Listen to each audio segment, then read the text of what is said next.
Hey guys, it's my review for Season 8, Episode 11, Ships in the Night. It is NCIS's first episode back from the winter break. I'm gonna say it was really good. Okay, to start out, I just have to say that I love the pacing of this episode. It was just a really great example of how NCIS can balance humor and crime. Just how cool moments like Tony addressing the ship full of people while being sleep deprived, Gibbs and Diane Neal downing black coffee and McGee cringing, and Tony, Ziva, Diane Neal, and her blind date Melman in various combinations, all happening while the plot is steadily moving forward. Oh, I have to say, I love Diane Neal. I know there's a bit of divide in the fandom on whether or not her character is cool, so I won't wax poetic too long, but I just have to say that I love her. Love. I admit it wouldn't be a good thing if she was a regular, because her character is basically Gibbs, but not Gibbs.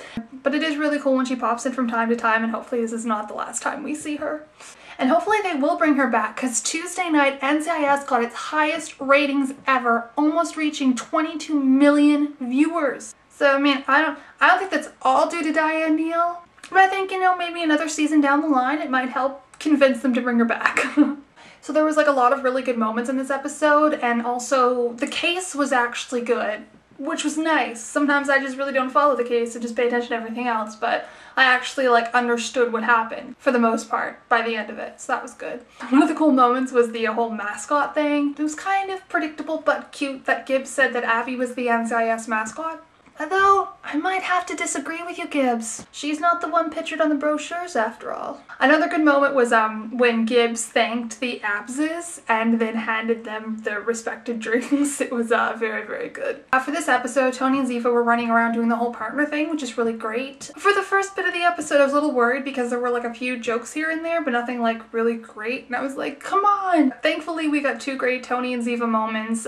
First one being the fight. Violence is always appreciated. Second one would be the pen throwing incident. Now, as much as I love that scene, I can't help but think, what the hell, Tony? I mean, I know that he knows that she has ninja skills, but, she was asleep and he didn't know at the time that she had sonar. Bottom line, Ziva could have woken up with a pen in her eye. Why would you throw, in any circumstance, why would you throw a pen at someone?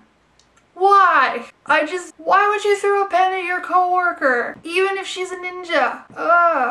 Anyway, nobody lost an eye, so it ended up being a pretty funny scene despite the fact it was a very poor example of office conduct. Not that Tony and Ziva have ever really been a good example of proper office conduct, so... And by the way, if you freeze frame when the pen hits Tony's corkboard, you can see behind him he has a picture of a naked baby on a beach. Who thinks that's a little out of character? Naked babe on the beach, that I can see. But what's with the random picture of the baby? Okay, I know it's probably just set decoration, but NCIS brought it on themselves when they made the picture behind Gibbs' desk a plot point. Now everything is thrown into question. Oh, another thing, I loved the bat nap thing because it's a throwback to Ravenous. I think that's correct. Another favorite moment was when Abby said that they don't discuss the caf-pow record because it got ugly. Children, that sounds like a challenge, and I hope somebody writes a fanfic about it, because I would really like to read that. Okay, rating time. I think I'm going to give this episode 4 caf-pows out of a possible 5 caf-pows. It wasn't a monumental episode, nothing really big happened, it was just a solid, normal episode. There wasn't any major complaints that I had. It was a really good episode. Yay! Although I can't quite decide if that part where Abby bangs into the partition and then says blood, and then they're like, are you bleeding? And then she's like, no, it's a blood pattern crime scene thing. I can't decide if that's cheap and lame or cheap and funny. It's in this gray area of humor. So I want to do some comment questions just to spark some feedback here. Question number 1. Do you like Agent Boren played by Diane Neal? Why or why not? Question number 2. The blood gag with Abby tripping? Lame or LOL? Question 3. Who is that baby? Cousin? Nephew? Love child? And just overall, what you guys think of this episode? Did you like it? Not like it? What are we going with here? Do you have a rating out of 5 you'd like to share with the class?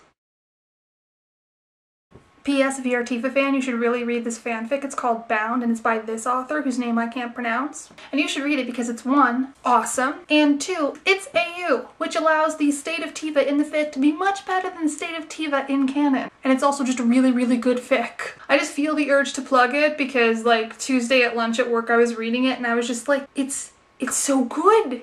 It's so rare to find good fan fiction. I must share with the world. So yeah, I'm plugging something there. Yeah. Okay, bye.